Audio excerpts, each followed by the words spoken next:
to settle the issues of the land, which is now too common, because it is too common.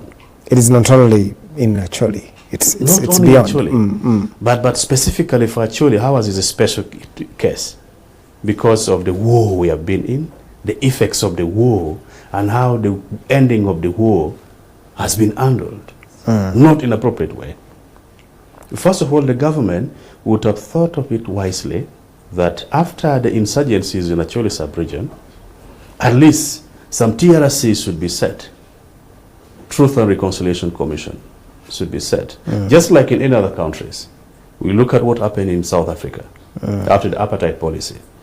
They sat down and formed Truth and Reconciliation Commission to compensate the affected people so that they also leverage to come up and join part of the countries.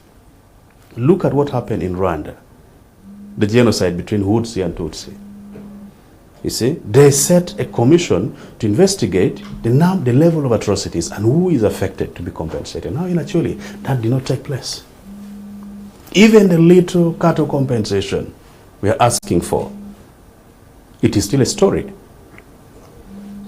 The government put in the budget, we put in the budget 50 billion last financial year, never came to pass. Some people got 100,000 in their account. 200,000, and you ask yourself, are they still paying for the legs of the cows and tails? When are they paying the body of a cow now?